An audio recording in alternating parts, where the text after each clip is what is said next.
Jam zhvendosur tani në këndin e intervistës Drekës gjatë ditëve të fundit është hapur një debat si në radhët e ekspertëve të ekonomisë, por edhe një debat politik nëse qeveria duhet të merrte borxh nga FMN-ja me kriteret e përcaktuara në një marrëveshje të publikuar së fundmi nga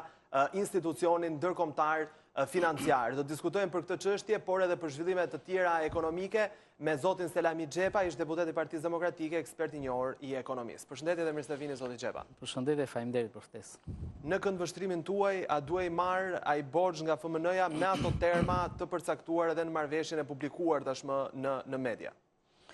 Sigurisht që marrja e përfitime ekonomike nga Fondi Monetar Ndërkombëtar apo dhe nga organizatat e tjera ndërkombëtare, banka botërore, institucione financiare, është një çështje pozitive, sako që para më e lirë mund të gjendet në institucione të ndryshme dhe duke patur parasysh dhe nevojat e rëndësishme që ka ekonomia jonë për të kapërcyer një sër probleme që janë krijuar në veçanti me kalimin e viteve, sigurisht që kjo është një çështje shumë pozitive. Por pyetja themelore është që a ka nevojë ekonomia për të bërë reforma dhe për të bërë pikërisht ato reforma apo jo? Dhe në gjykimin tim, një pjesë shumë e rëndësishme, thelbësore e këtyre reformave janë shumë të domosdoshme për të kryer nga vetë vendi. Pra, pavarësisht që ne do të kishim apo s'do të kishim një marrëveshje me Fondin Monetar Ndërkombëtar, Shqipëria ndodhet në një moment të rëndësishëm për të kryer reforma që duhet në një farë kuptimi të ndryshojnë element të rëndësishëm të mënyrës se si po funksionon sistemi jonë. Pavarësisht që debati është fokusuar dhe ngushtuar kryesisht në fushën e taksave, por në fakt numri i reforma dhe fushat ku shtiret kjo marrëveshje është shumë më i gjerë se sa kaq. Dhe unë besoj pra që është në interesin e ekonomisë tonë që pavarësisht nga fakti që ne marrim disa para me një çmim më të lirë, pra marrim një mbështetje financiare me një normë shumë të ulët interesi, unë mendoj që është rëndësia më e madhe e saj janë reforma që ne duhet që t'i kryejmë dhe që mund të shlirojnë më shumë energji pozitive për vendin. Po janë gjithsesi reforma, le ta quajmë të dhimbshme, zoti Xhepa, dhe janë reforma që do të rëndojnë mbi xhepat e konsumatorëve dhe qytetarëve shqiptar. Edhe njëherë të mos e ngushtojmë gjithë fokusin e debatin vetëm thjesht ke taksat. Fushat në të cilat kërkohet që të përmirësohen dhe të kryhen reforma, fillojnë që nga klima e biznesit dhe përmirësimi i klimës biznesit, nga zgjidhja e problemeve të rëndësishme të trashëguara në mënyrë vijuese në sektorin e energjisë elektrike, tek reforma që duhet kryer në sektorin në pensionet dhe pastaj edhe tek një sër reformash të tjera fiskale. Jam shumë dakord që edhe është vërtet që jo të gjithë këto reforma janë në kuptimin pozitiv, sepse një pjesë e rëndësishme e tyre janë edhe kosto dhe jo se unë ndaj pikpamjen që rritja sistematike e taksave është një çështje që e ndihmon ekonominë dhe e ndihmon vendin. Mendimi im personal është që prioriteti absolut themelor i shoqërisë tonë dhe i qeverisë në veprimtarinë e vet është ndërtojë një sistem taksimi dhe të ofrimit të shërbimeve publike për atë pjesë të segmentit të tregut që i përgjigjet rregullave, i përgjigjet ligjit. Ndërkohë në qoftë se ne rrisim barrën e taksave, qoftë me çmimet e utilitete, pra në veçantë flas për çmimin e energjisë elektrike, apo me taksat, duke kufizuar vetëm tek pjesa e popullsisë që i respekton këto detyrime, atëherë kemi krijuar një sistem të deformuar edhe ekonomikisht dhe sigurisht edhe nga pikpamja morale, mendoj që ne dëmtojmë ndjeshëm shoqërinë tonë. Po ky është edhe handikapi më i madh, kam përshtypjen, sepse synohet që të rritet për shembull energjia elektrike, të paktën ky është debati, janë rritur taksat nëpërmjet taksimit progresiv për biznesin e madh dhe ndërkohë ata që nuk paguajnë energjinë elektrike ose ato biznese që janë në informalitet janë favorizuar. Absolutisht, edhe një herë, nëse do t'i kapim element të veçantë që kanë bënë me taksat, sigurisht që un jam një kritik i këtyre, sepse nuk mundet një vend, nuk mundet një qeveri të kryejë disa reforma që zbatohen për një segment tepër të kufizuar të tregut. Nëse Shqipëria ka nevojë në këtë moment vështirësive të veta financiare për të kaluar këtë moment të dhimbshëm, atëherë barra e kësaj situate duhet shpërndahet tek gjithë kategoritë e popullsisë. Kështu që këto lloj reformash, megjithëse një pjesë e tyre janë të detyrueshme për të zbatuar, nuk mundet element të veçantë të saj të pranohen si të tilla dhe a priori. Pra, në radhë parë, nëse ne kemi nevojë për të ndryshuar sistemin fiskal, kjo do të thotë që të bëjmë një sistem fiskal nga pikpamja menaxheriale të ndershëm për të gjithë, ku të gjithë aktorët të përfshirë në sistem, të përmirësojmë menaxhimin, të luftojmë kontrabandën, të luftojmë evazionin dhe pastaj kur të shikojmë që financat kanë nevojë për të arritur më shumë barrën mbi gjithë shoqërinë, atëherë shoqëria jam i sigurt që do ta mirëkuptonte çdo iniciativë qeveritare për të kapërcyer vështirësitë e kohës. Por sako që sistemi është në një masë shumë të madhe i deformuar, dhe këto e pohojnë gjithë, dhe besoj dhe autoritetet qeveritare vetë pohojnë që pjesa më e madhe e ekonomisë është informale. Sa kohë pra që kjo shkallë e lartë informaliteti nuk po luftohet me mjete edhe me reforma strukturore, sigurisht që vetëm rritja e barës taksave, si thash, do të ishte ekonomikisht e gabuar dhe nga pikpamja morale do të ishte me efekte deformuese. Por, edhe njëherë, ka reforma të tjera që janë thelbësore dhe që fatmirësisht vinë edhe në vëmendjen e Fondit Monetar dhe në një farë kuptimi bëjnë diktuese për qeverinë. Reformat e klimës biznesit, për shembull, përmirësimi i klimës biznesit, janë reforma që duhen bërë dhe nuk ka arsye dhe nevojë ndoshta që Fondi Monetar duhet të këmbgul dhe për t'ia vendosur detyra shtëpie një qeverie që duhet ta ketë vetë një detyrim të tillë. Reforma e pensioneve është një reformë thelbësore për vendin. Fatkeqësisht në këto vite, pavarësisht që skema është rënduar nga pikpamja e qëndrueshmërisë financiare të vetvetes, por ne nuk kemi ndryshuar, nuk kemi bërë ndryshime që janë thelbësore. Edhe në këtë pikë, gjithë debati bëhet që duhet rritur mosha e pensionit në 67 vjeç dhe 65 vjeç. Eksakt. Zgjidhja fatgjatë nuk mendoj se asnjë reformë fiskale nuk mendoj që e shëndosh skemën dhe do ta bënte sustainable, do ta bënte qëndrueshme. Fakti është që edhe në vendet e perëndimit, në Gjermani, Japoni, apo në vendet e tjera, skemat nuk janë hartuar by design, që të jenë jo të qëndrueshme nga pikpamja fiskale në një afat të gjatë. Por ndryshimet dinamike, ndryshimet demografike, dinamikat demografike të shoqërisë i bëjnë këto lloj skemash në një moment saktuar të kohës që të jenë jo sustainable. Dhe për rrjedhoj reformat duhet të jenë më shumë se sa mosha e pensionit, duhet të jenë ndryshimet parametrike të vetë sistemit. Për shembull, ndryshimet themelore që ne nuk e kemi konsideruar dhe që janë shumë të rëndësishme të kryen, kanë të bëjnë me krijimin e incentivave të mjaftueshme që qytetarët të shkojnë vetë edhe të investojnë në këto skema pensioni për të patur një pension të garantuar për moshën e pleqërisë. Skema alternative. Duhet të ketë skema alternative. Jo, edhe skemën shtetërore. Në qoftë se ti e vendos një kufizim në masën e pensionit maksimal, jo më i shumë se sa 2 fish i pensionit minimal, atëherë si mund të presësh që kontribuesi që merr të ardhurat të larta të kontribuojë 10 herë më shumë se sa kontributi minimal, dhe ndërkohë që masën e pensionit e ka tepër të limituar. Atëherë duhet heqim këto lloj barriera sistemit, gjë që krijon më shumë nxitje për individët që të marrin pjesë. Unë kuptoj që kjo është një partnership midis brezave dhe përrjedhoj parimi i solidaritetit është thelbësor, por nuk mund të jetë parimi i solidaritetit zëvendësues i parimeve të tjera të utilitarizmit, për që individët ta ndjejnë një shërbim utilitar që të marrin pjesë në skemë. Pra, ka disa reforma të cilat shkojnë përtej atyre që pranohen si reforma klishe. Në momentin aktual, unë nuk mendoj që vështirësia thelbësore e skemës tonë ka të bëjë me rritjen e moshës pensionit, sako që nesërish pjesa më e madhe e popullsisë aktive nuk është e përfshirë në skemë. Në qoftë se informaliteti në tregun e punës është problemi madhor i sistemit, atëherë a mund shkojmë ne të kapim elementin më të parëndësishëm në të gjithë të zinxhir problematikësh edhe themi që po zgjidhim problemin. Pra kjo mua nuk më duket, edhe nga pikpamja e qasjes nuk më duket shumë serioze. Kapja e disa elementeve që vetëm se krijojnë një debat publik që është mirë që të bëhet dhe debati publik s'ka asgjë me të, por që nuk sjellin shumë input dhe kontribute në përmirësimin e skemës. E qartë. Gjithashtu, në bazë të marrëveshjes me FMN, qeveria është angazhuar që të ulë deri në nivelin 60% borxhin publik brenda vitit 2019. Në kushtet aktuale ekonomike, është i arritshëm ky objektiv? Borxhi publik është diku te 73-74%, edhe pse nuk është deklaruar ende zyrtarisht kaq. Mendoj që kjo është çështja më thelbësore e të gjithë marrëveshjes, vendosja e një rregulli fiskal. Reduktimi i barrës së borxhit për ekonominë shqiptare është një çështje shumë kritike, nuk është vetëm për të sotme, por është për të ardhmen e vendit. Unë mendoj që kjo është një çështje shumë e domosdoshme, pavarësisht që kostoja do të ketë një kosto të rëndësishme për ekonominë, por është një kosto që duam apo s'duam në një moment të saktuar të kohës do të paguhet. Dhe unë mendoj që është detyrë e brezit ton, përderisa jemi përpjekur ta blejmë shpeshherë mirëqenjen në mënyrë të sforcuar, qoftë me kredi private apo qoftë me kredi shtetërore, pra me borxhe publike, duhet kuptojmë që këto kanë limitet e veta dhe në një moment saktuar këto krijojnë ato fllluskat që dikujt do t'i mbeten në dorë. Kështu që vendosja e borxhit në rrugën e uljes së vet në 60%, mendoj që është një ndër objektivat më të rëndësishëm dhe që duhet detyrimisht jo vetëm qeveria aktuale, por dhe në vazhdimsi, sepse ky do të jetë një objektiv shumë afatgjatë. Dhe ndoshta ky rregull fiskal, përtej vendosjes së shifrës vetëm 60%, duhet që të materializohet në një rregull punues fiskal për të gjithë qeveritë,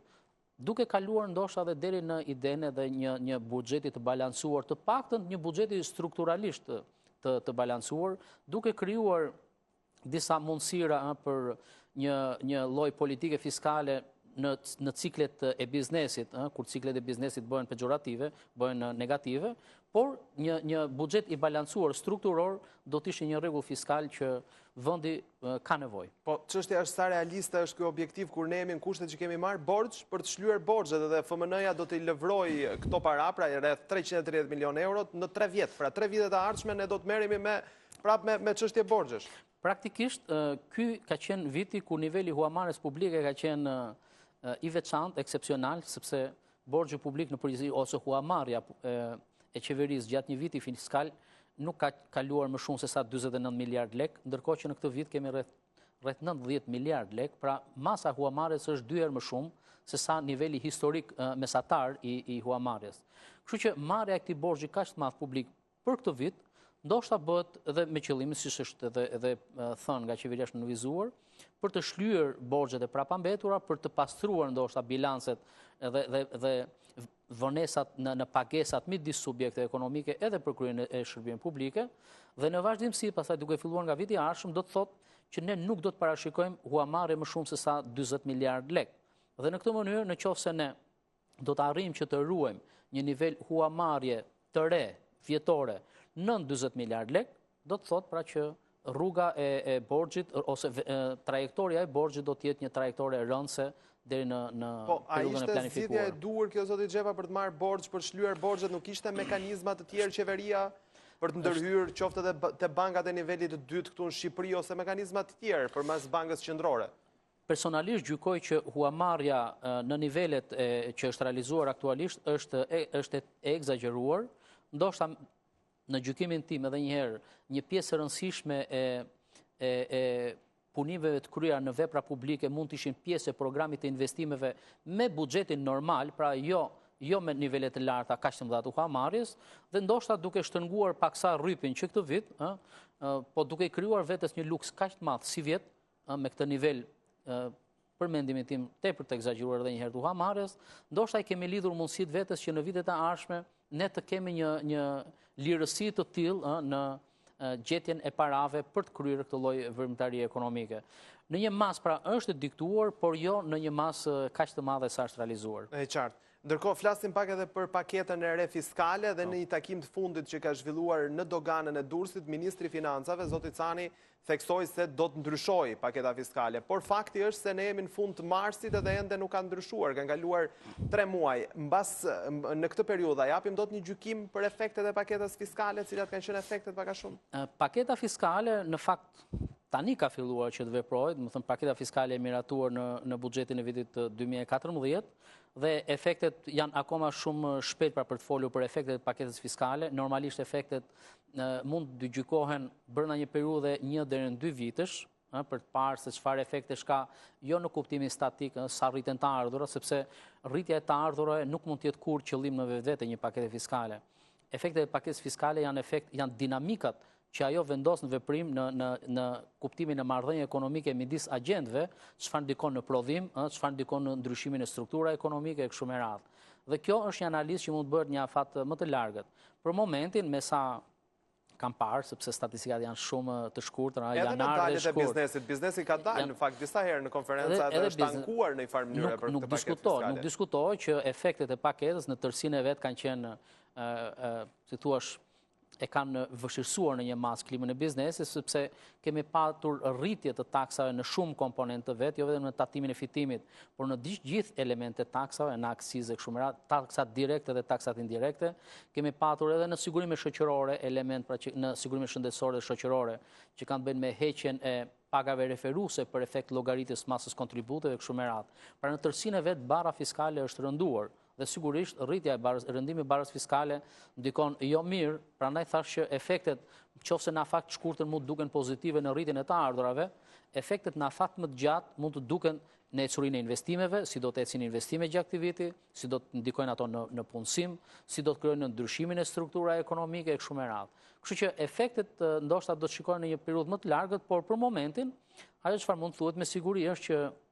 biznesi ka qenë shumë skeptik dhe fakti është që edhe vetë investitorët po vazhdojnë që të ruajnë të njëjtën lloj skepticizmi në raport me projektet e tyre që mund të kenë për Shqipërinë. E qartë, ndërkohë, megjithëse Banka Qendrore ka ndërhyrë disa herë duke ulur edhe normën bazë të interesit, tashmë jemi në minimum historik, përsëri këto ndërhyrje nuk është se kanë sjellë efektin e pritshëm tek bankat e nivelit dytë dhe kredidhënia vazhdon të jetë problem serioz, ashtu si kundër dhe numri i kredive të këqija, përqindja e kredive të këqija. Sepse në fakt nuk është paraja problemi, nuk është mungesa e paras problemi. Problemi thelbësor që ne kemi ka të bëjë me pasiguri që ekzistojnë në treg. Nuk është që mungon likuiditeti në sistemin bankar. Është problemi pra jo nga oferta, por problemi është nga kërkesa, nga individët që mund t'i përdorin këtë likuiditet të tepërt për ta kanalizuar në projekte investimesh. Fakti që mungon kjo lloj kërkese do të thotë që agjentët janë skeptik për qëndrimet e tyre se çfarë duhet të bëjnë në periudha pasigurie. Kështu që në këto rrethana është e vështirë që të parashikosh që fuqinë e politikës monetare. Për më tepër pastaj që politika monetare në rastin e Shqipërisë ka dhe mangësitë të tjera që kanë të bëjnë me gjendjen e zhvillimit të tregut financiar në tërësinë e vet. Pra duke qenë se kredia është ndoshta kanali më kryesor dhe madje i vetëm, do thoja, i lidhjes së sektorit bankar me sektorin real të ekonomisë, dhe duke munguar agjendat e tjerë të tregut financiar, kuptohet që kjo lloj brishtësie e zhvillimit të këtij tregu e bën ndoshta të pafuqishme dhe politikën monetare për të realizuar ato efekte ndoshta që mund të priteshin prej saj. Po çfarë ndërhyrjesh mund të bëjë qeveria për ta zhbllokuar këtë situatë, këtë rreth vicioz që mban në një farë mënyrë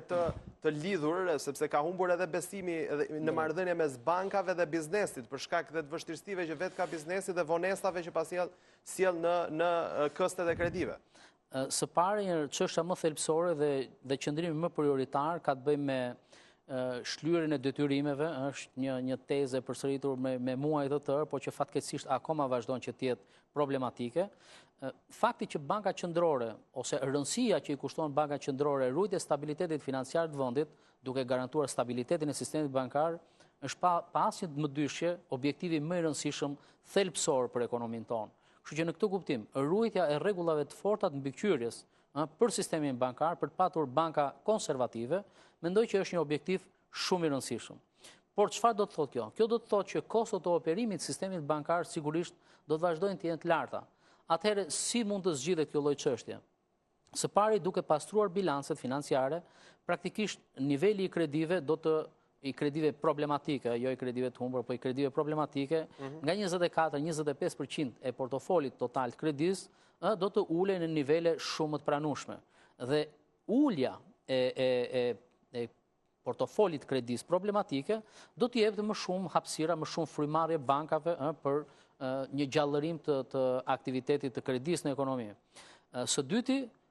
kjo do të krijonte më shumë mundësi që bankat vetë të ishin agresive në kërkimin e klientëve, duke shikuar rast pas rasti portofolin e kredive, duke rinegociuar dhe njëherë termat e kredis, në veçanti për projekte të cilat janë funksionuese, për projekte për cilat ata kanë dhënë kredi dhe këto kredi vazhdojnë që të jenë funksionale, vazhdojnë që të prodhojnë, por që për shkak të ciklit të rënës biznesit, shlyerja e këtyre ristrukturim kredish. Eksakt. Pra ky ristrukturim kredie nuk është thjesht hedhja e topit për një të ardhme që krizën ta shtym në kohë, por realisht për ato lloj projektesh që për shkak edhe një herë të kërkesës së dobët të tregut, të rënjes shitjeve kështu me radhë, e vështirësojnë kthimin e kredisë, sepse ndoshta projektet e investimeve ose biznes planet e tyre janë realizuar me supozime të dinamika e shumë të larta, me shitje pozitive të mëdha, me rritje ekonomike të lartë kështu me radhë. Kështu që përderisa ky skenar ka ndryshuar, sepse ekonomia është në rënje, ndoshta edhe bankat duhet që të shikojnë më me realizëm marrëdhëniet e tyre me biznesin. Duhet të jenë më fleksibël. Nuk ka asnjë arsye dhe motiv që një biznes, për shembull, që është operacional, që vazhdon që të jetë në treg, që punon dhe që gjasat janë që ai të mos dështojë në sipërmarrjen e tij, nuk ka arsye pse të mos konsiderohen praktika të shtrirjes më tepër në kohë të marrëdhënieve midis bankave dhe biznesit, dhe mendoj që është në interes të përbashkët të dyve, edhe të bankës edhe të biznesit. Edhe banka nuk ka interes që të mbajë në portofolin e vet të marrë pra asete fizike, sepse nuk i lejohet bankës ta kryejë një gjë të tillë. Po ju mendoni se është një marrëdhënie biznes bank, nuk mund të ndërhyjë qeveria, nuk ka mekanizma qeveria për të ndërhyrë dhe për ta facilituar në një farë mënyre këtë marrëdhënie? Qeveria normalisht nuk ka asnjë lidhje me sistemin bankar, kompetencë dhe autoritet i kryesor për zhvillimin e sektorit bankar është Banka Qendrore, sigurisht qeveria mund të ndërhyjë në qoftë se është e nevojshme për të ndërmarrë, si thua, operacione shpëtimi të bankave që mund të jenë problematike, të bankave që mund të krijojnë kaos në tregun financiar e kështu me radhë. Por ne nuk ndodhemi në rrethana në kondita të tilla, kështu që kjo është një marrëdhënie biznesore me dy subjekteve. Normalisht Banka Qendrore, siç e thatë dhe ju, i ka ulur ndjeshën normën e interesit për të krijuar më shumë hapësira për bankat, për më shumë stimul ekonomik, por në analizë fundit është një detyrë e bankave që të menaxhojnë marrëdhëniet e tyre biznesore, sepse kjo është një marrëdhënie thjesht biznesore midis tyre. Viti 2013, zoti Xheva, u vlerësua nga ekspertët si viti më i errët për ekonominë shqiptare, madje që nga koha e piramidave. Si parashikohet që të jetë ky vit, duke parë edhe ecurinë e deri tanishme dhe shifrat që janë publikuar deri tani, megjithse ende s'kemi përmbushur 3 mujorin? Në fakt, statistikat sërish akoma nuk kanë dalë edhe për vitin 2013, sidoqoftë vlerësimet edhe në raportin e Fondit Monetar Ndërkombëtar, por dhe vlerësimet e ndryshme flasin ndoshta për një rritje ekonomike në masën 1.5% ndoshta për vitin 2013, dhe sigurisht që për vitin aktual pritet që rritja të jetë gati 2.5-2.7% e prodhimit brendshëm në terma real, që do thotë është sërish një rritje ekonomike e dobët, një rritje ekonomike jo ajo rritje e shëndetshme për cilën ka nevojë Shqipëria për ta adresuar qoftë problemet e zhvillimit tërësi, por dhe problemet e varfërisë, problemet e punësimit, sepse gjithë treguesit e tjerë janë tregues që derivohen nga vetë treguesi i rritjes ekonomike. Kështu që edhe viti 2014, pavarësisht perspektivave pozitive që kanë raport me vitin 2013, sërish duhet shikojmë që niveli i pasigurive vazhdon edhe njëherë që të jetë i lartë. Pra fakti që aktiviteti investues nuk po gjallërohet, nuk po e merr veten, fakti është që treguesit edhe tregtisë jashtme, megjithëse edhe njëherë theksoj që kemi të bëjmë vetëm me statistikat e një muaji, por vazhdojnë që të mbeten prapë anemike, duket që trendi vazhdon të jetë i njëjtë me vitin 2013, sidoqoftë shpresojmë që në vazhdimsi edhe ndoshta reforma që do ndërmerrin, ndonjë para e lirë që mund të hyjë nga Fondi Monetar Ndërkombëtar apo një huamarrje me një kosto më të lirë, sepse në fakt normat e interesit kanë në mënyrë globale në gjithë tregjet financiare, kështu që kjo normë e ulët e paras ndoshta mund të bëjë që të krijojmë disa kursime nga shërbimi i borxhit në trashëguar dhe përredhoj këto të ardhurat shtesë mund të kanalizohen në investime produktive. Kështu që reaktivizimi dhe një procesit investimit i hapja e projekte të reja kështu me radhë, shpresojmë që do të arritë përmbush atë rritje me 2.5% dhe ndoshta në vitet e ardhshme për të arritur deri në 3.5 dhe 4.2% si shpresohet pra deri në vitin 2016-17. E qartë, ju falenderoj zoti Xheva për këtë bisedë. Faleminderit edhe juve. Isha në studio me zotin Selami Xheva, ish deputet i Partisë Demokratike, ekspert i njohur i ekonomisë, diskutuan për marrëveshjen e qeverisë me Fondin Monetar Ndërkombëtar dhe në përgjithësi një tablo për situatën aktuale ekonomike. Në fund të kësaj bisede u kujtoj se për t'u informuar në çdo moment të ditës, ju mund të klikoni në adresën tonë të internetit oranews.tv. Ndajemi këtu së bashku, shikues nderuar, ju falenderoj për vëmendjen. Mirupafshim.